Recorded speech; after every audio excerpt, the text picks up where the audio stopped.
অমিত শাহ বাংলার ইতিহাস জানে না। কিছুটা দিন তো জেলে কাটিয়েছেন, সেখানে যদি সময় করে বাংলার ইতিহাসটা পড়তে, সিপিএম আমলে কিভাবে মানুষ অত্যাচারিত হয়েছে অমিত শাহ ধারণাটা। অমিত শাহ বানতলা, ধানতলা, ছোটআঙারিয়া, চমকাইতলা, সিঙ্গুর, তাপসী মালিক এগুলো জানে না। অমিত শাহকে আগে বাংলার ইতিহাস পড়ে আসতে বলি, সিপিএম কিভাবে অত্যাচারিত করেছে বাংলার মানুষকে, আর একের পর এক গণহত্যার ঘটনা।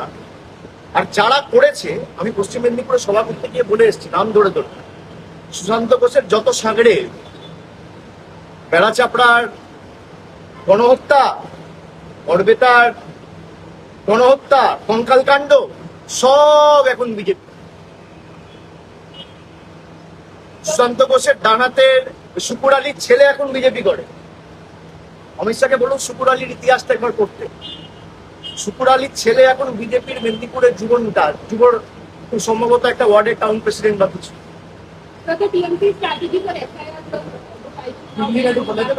There is no strategy. We have tried to stand beside the people and extend every possible help that we have at our disposal.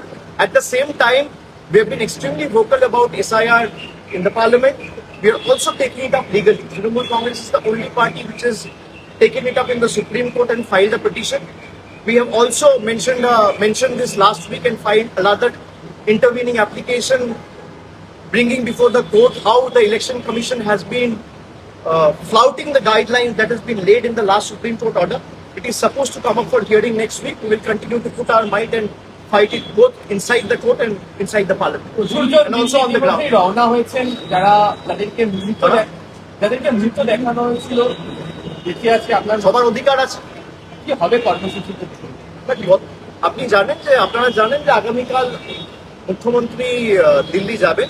তার নির্দিষ্ট কিছু কর্মসূচি রয়েছে। সেখানে আগামী 2 তারিখ নির্বাচন কমিশনের সাথে আমাদের বৈঠক রয়েছে। সেখানে 15 জনের একজন প্রতিনিধি দল যাবে মমতা বন্দ্যোপাধ্যায়ের নেতৃত্বে, এবং খুব সম্ভবত বেলা 4টের সময় আমাদের মিটিং দেওয়া হয়েছে, মিটিংয়ের সময় দেওয়া হয়েছে। আমরা সেখানে যাব এবং পরবর্তী আমাদের দিল্লির কর্মসূচি যা হবে সেটা দিল্লিতে ঘোষণা করা হবে।